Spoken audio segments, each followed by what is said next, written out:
1992-93 시즌 단돈 100만 파운드라는 가격에 에릭 칸토나가 맨유로 이적을 했습니다. 폭탄 같은 존재였던 칸토나를 퍼거슨은 부드럽게 대해주었고 그런 마음을 칸토나도 알았는지 충성을 다하는 모습을 보여주었습니다. 그렇게 맨유는 칸토나와 함께 26년 만에 리그 우승을 거머쥐면서 암흑기를 완전히 벗어날 수 있었습니다. 그리고 칸토나는 그의 발롱도르 3위라는 기록을 남기면서 올드 트래포드의 왕으로 자리잡게 되었으며 데이비드 베컴, 니키 버트, 게리 네빌이 데뷔를 하였습니다. 1993-94 시즌에는 또 하나의 문제야 로이킨을 영입하면서 포린스와 함께 중원에 힘을 더했고 폴 스코스와 필 네빌 또한 콜업되면서 일명 퍼기의 아이들이 1군에 자리잡게 되었습니다. 그리고 그 시즌 리그 우승과 FA컵 결승에서 첼시를 꺾고 우승하면서 시즌 더블을 달성하였습니다. 하지만 우려했던 폭탄이 그 다음 시즌 터지고야 말았는데 그 유명한 칸토나의 쿵푸키 사건이 터지면서 칸토나는 9개월 출장 불가라는 징계를 받게 되었습니다. 많은 비판을 받은 칸토나는 은퇴를 하겠다라고 선언하였는데 퍼거슨은 이런 칸토나를 감싸주면서 그를 믿었고 칸토나는 여러 클럽들의 제의를 받았지만 이를 거절하면서 맨유에 뼈를 묻겠다고 하였습니다. 칸토나가 빠진 맨유는 승점 1점 차로 블랙번에게 리그 우승을 건네주어야만 했고 FA컵에서도 결승에서 미끄러져 준우승에 그치고 말았습니다. 더군다나 시즌이 시작하기 전 브라이언 롭슨과 포린스,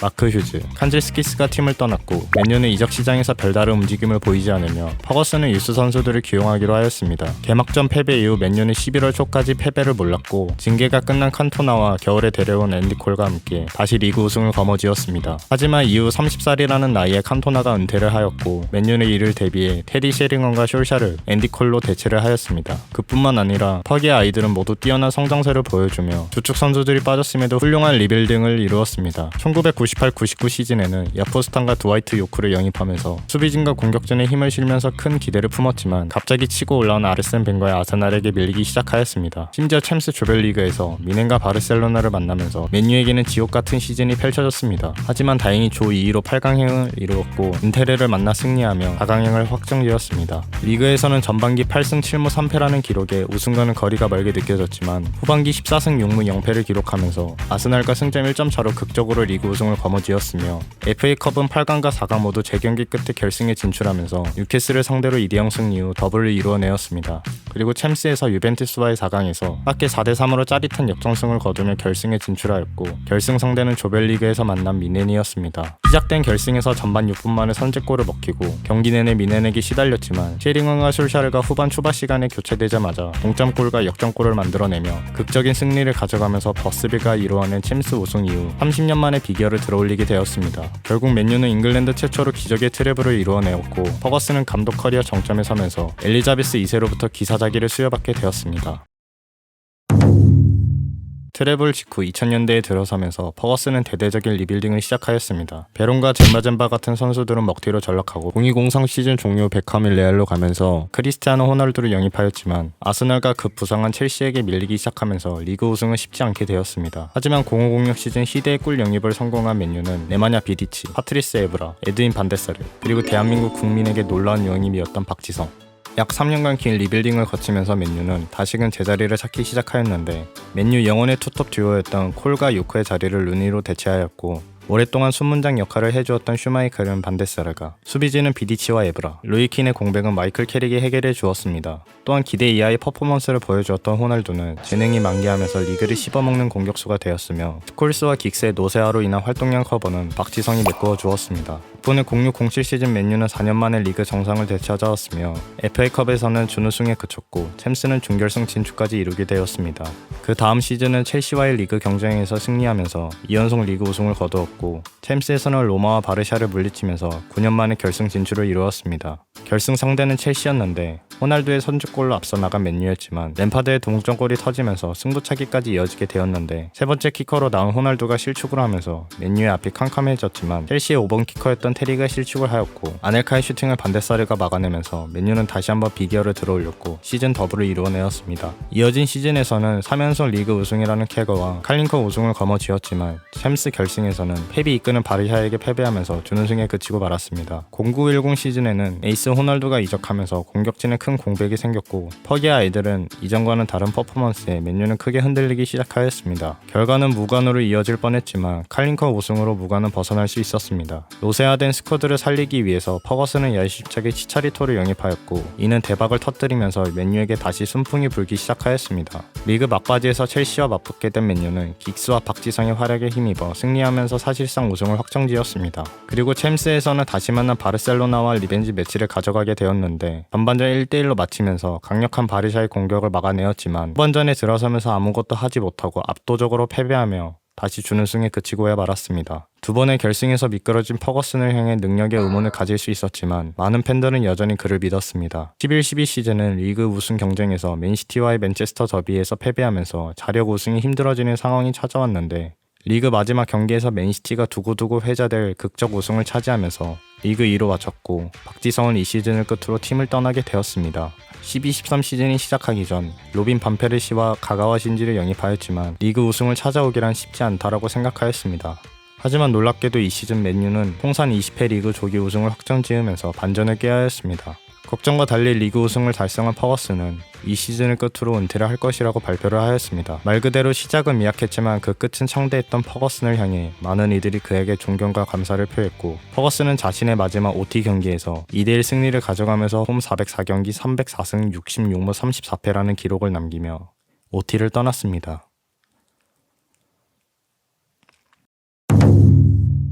퍼거슨이 떠나고 그의 뒤를 이은 것은 데이비드 모이스 감독이었습니다. 시작부터 커뮤니티 쉴드를 우승하면서 첫 단추를 잘 꿰나 싶었지만 OT에서 웨스트브롬에게 패배를 시작으로 여러 클럽들에게 홈에서 무참하게 패배하는 모습을 보여주었습니다. 이는 곧 맨유에게 최악의 기록을 남기게 되었는데 결국 처참한 성적에 더불어 리그 7위로 마무리하였고 모이스를 대신해 루이 파나리 감독으로 부임하게 되었습니다. 모이스가 말아먹은 팀을 파날은 한 시즌 만에 챔스권으로 돌려놓으면서 반전에 성공하였고 이전 시즌 홈 경기에서 아쉬운 성적도 다시 돌려놓았습니다. 다만 아쉬운 점은 원정 경기에서의 성적이었는데 전력이 낮은 팀에게 승점 확보를 못하면서 4위에 마친 것이 매우 아쉬울 따름이었습니다. 그래도 이 시즌 주축 선수들이 대거 빠진 상황에서 이 정도 성적을 낸 파날에게 기대를 할 수 있었기에 초석을 다지는 시간으로 생각하였습니다. 하지만 15-16 시즌 그렇다 할 성적을 내지 못한 파날은 경질 위기에 봉착하였습니다. FA컵 우승으로 경질 이야기를 무마시키려 하였지만 파날은 결국 경질되었고 그를 대신하여 무리뉴가 지휘봉을 잡았습니다. 무리뉴와 함께한 맨유는 질라탄과 포그바, 미키타리안, 에릭 바이를 영입하였고 첫 시즌 리그 6위로 마치며 챔스 진출에 물 건너갔지만 EFL컵 우승과 유로파리그 결승에서 아약스를 꺾으며 우승을 차지하였습니다. 덕분에 챔스 진출을 덩달아 따라왔고 맨유는 스페셜1 무리뉴의 힘을 느낄 수 있었습니다. 17-18 시즌은 네마냐 마티치, 빅토르 린델레프,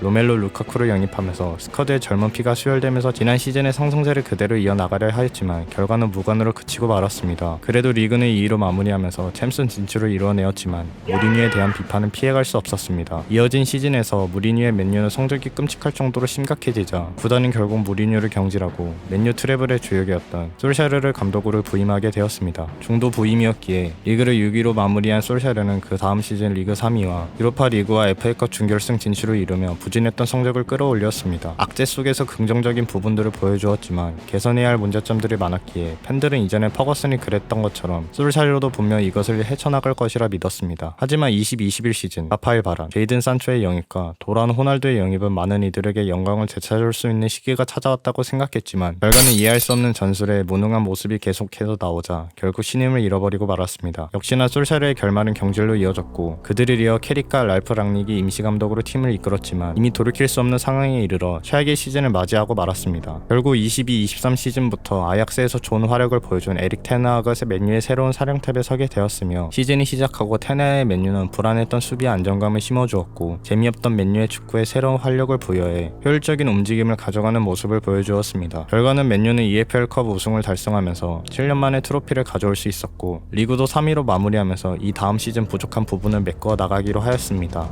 23-24 시즌 지난 시즌 좋았던 모습은 어디 가고 갑작스럽게 추락하고 있는 모습을 보여주게 되었는데 부족한 부분을 메꾸기 위해 맨유는 호일룬과 오나나, 마운트 등을 영입하였지만 챔스에서 조별리그 4위를 기록하면서 탈락을 하였으며 지난 시즌 EFL컵 챔피언이 16강 탈락이라는 모습을 보여주었습니다. 심지어 크리스마스를 앞두고 13경기 이상 패배라는 기록까지 나오자 테나의 입지가 위태위태해지기 시작했고 주전 선수들의 부진과 부상, 거금을 들여 사온 안토니아 호일룬은 영 좋은 모습을 보여주지 못하였습니다. 있었습니다. 가장 충격적인 것은 11월 1일 기준 맨유 공격진들은 리그 10경기 동안 한 골을 기록하는 등 심각한 골가뭄에 전반기 최악의 시즌을 보내게 되었습니다. 이런 위기에 돌입한 후반기에서 맨유는 놀라운 모습을 보여주었는데 홈에서 열린 토트넘과의 경기에서 2대2 무승부를 가져가면서 호일루는 5경기 연속 득점을 보여주었습니다. 리그 적응에 성공하였는지 현재 맨유는 전반기와 달리 뒷심 있는 경기를 매번 보여주고 있는데 전반기가 워낙 안 좋았기에 현재 리그 6위이지만 4위와 점수차가 얼마 나지 않아서 이 흐름을 쭉 가지고 나가면서 챔스권에 진출하는 것이 테네에게는 큰 숙제가 될 것입니다.